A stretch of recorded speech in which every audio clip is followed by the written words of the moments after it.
We are now officially halfway through the final season of Doctor Who. I'm sorry, the second season. I mean the 15th, whatever the heck you want to call it, okay? It's another episode that literally nobody watched, but we'll get to that very shortly because, yeah, as for the episode itself, from what I heard, I mean, I was 100% right with the last time that we looked in on this plot synopsis, and well, oh, look at that. Millie Gibson is going to be coming back. Oh, Ruby Sunday, Tuesday, Wednesday, Thursday, Friday.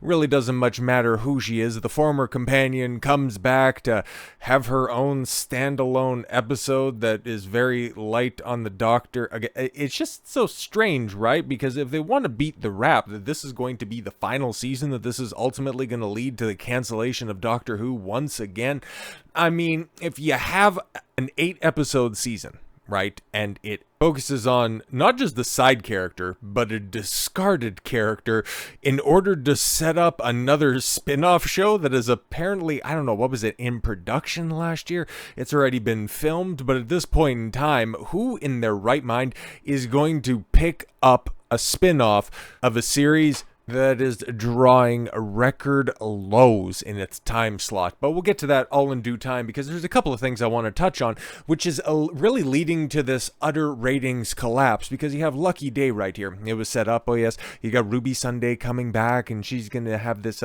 little tryst or something like that, and it's like, oh, okay, cool, so we have a straight white couple here.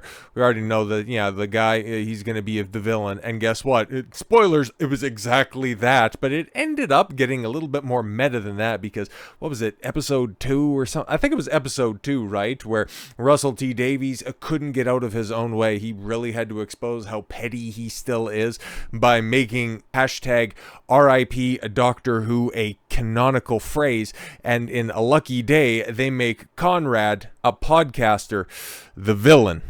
So you got independent media, and the way that they categorize this and the way that they want to paint his aspirations is that he flamed out trying to get into Hollywood, which, oh, okay, cool. This is the way that the BBC and those types think about independent media, that, oh, they're just mad and bitter about the stuff that we make because they couldn't hack it in our industry. It's like, bro, the reason that a lot of us got into this game is because we detest what you guys are doing, want nothing to do with the industry, would rather see it burn and something new get brought up from the ashes. But that's just one aspect of this, because yeah, he's a multi-layered character, which I guess props for that. It's just the criticism, it doesn't really run all that deep. Lucky Day, the 4th episode of Doctor Who's 15th season, starts on an interesting premise. Having only briefly encountered the enigmatic Doctor and his companion, Belinda Chandra, as a child, Conrad Clark spends his life constantly searching for answers to the mystery of the Blue Police Box. Doctor Who has included characters like this before,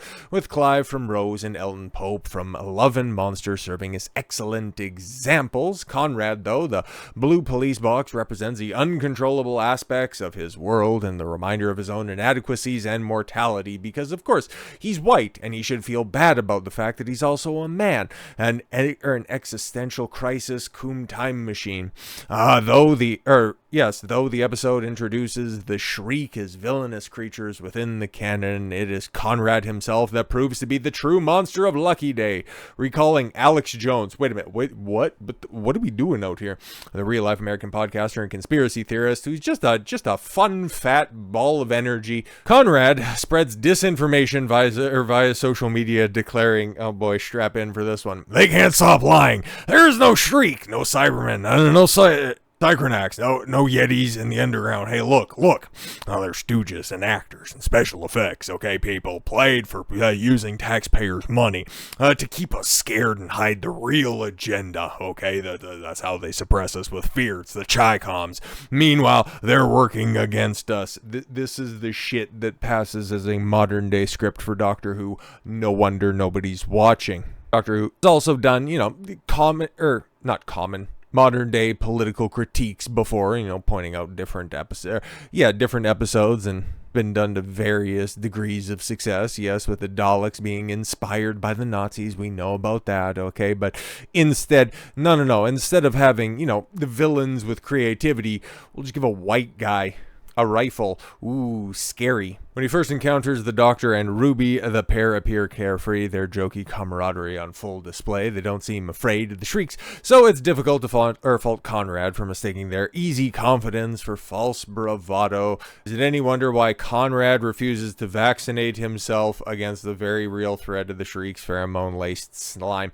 Yeah, because this also needs to be an anti-vaxxer allegory, which, holy shit, man, it's 2020. We are, what, 4, 5, well, in some places, 2 or 3 years removed from all of this hysteria. Now we have more evidence, and I guess this is on the conspiracy theory side of things, that, yeah, kind of point you against the mainstream narratives that were being pushed so hard in 21 and 22, and you wonder why nobody gives a shit about this. But yeah, long story short, Lucky Day includes a great deal of world building, much of which undoubtedly establishes the upcoming spin-off, the war between the land and the sea, which talked about before, I think last year, probably last year in coverage of the previous season, which, yeah, okay, you got lofty expectations on that. Don't really have a release date, don't really know too much about that production, but it's kind of like any sort of news for season 3 of the Ncuti Gatwa Doctor Who, mostly because Russell T Davies, well, when he's not taking jobs at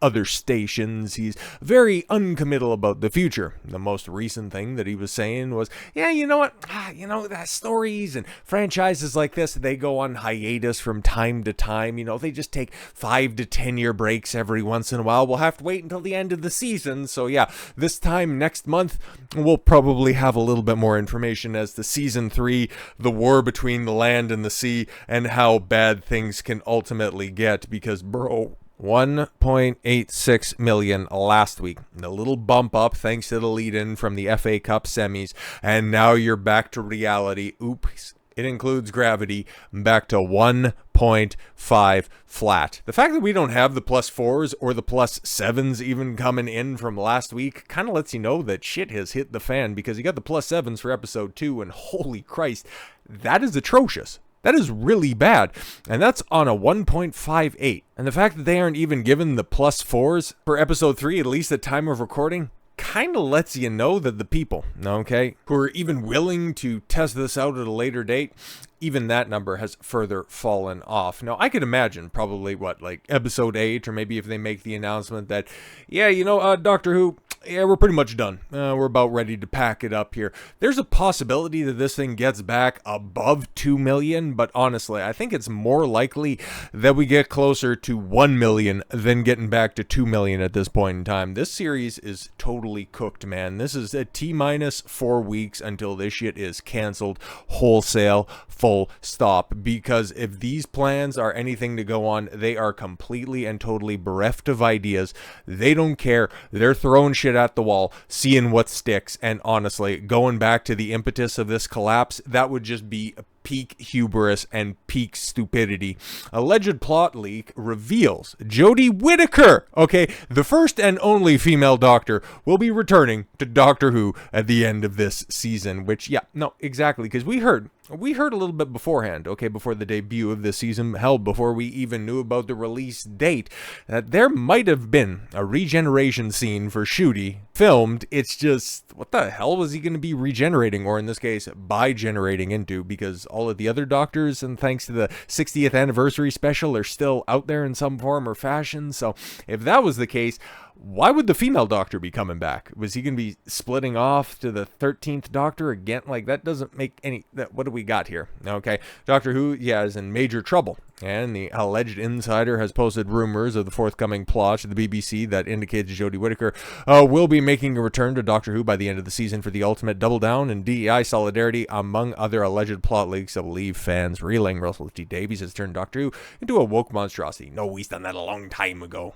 Doctor Who expert Star Whovian on X posted that he has learned that fan-hated female Doctor Jodie Whittaker, arguably the beginning of the woke era of Doctor Who, about halfway through Peter Capaldi's run with stupid Chris Chibnall, a lot of his scripts ended up, suffering from the brain rot. But yeah, no, it all came to fruition with Jodie. But okay, we'll be coming back to the show along with several other leaks on plot details that fans will be happy with. And while the rest of the leaks and the rest of the articles or I'm sorry, the rest of this article is behind a paywall.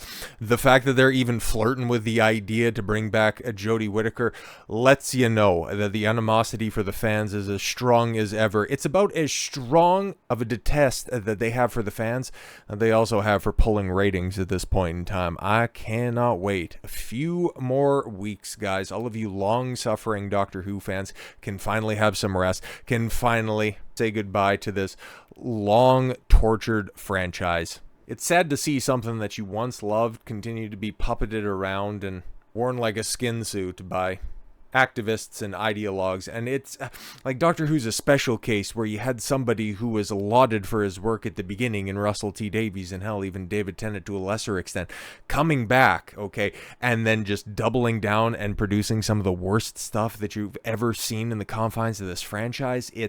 That's next level crap. Like, at least in regards to Star Trek, okay, like, for as bad as the first two seasons of Picard was, at least you got some type of closure with Picard season 3. Doctor Who fans, the only thing that you guys are going to get is, yeah, we're just going to put this on ice for a second, and at this point in time, that's better than any sort of heartfelt send-off that they could possibly do if they get the opportunity for a one-off special, mostly because if it's going to be written by Russell T Davies, who has made straight white podcasters the enemies, the fans the enemies, and hell, from a certain point of view, common sense the enemy, just let it die.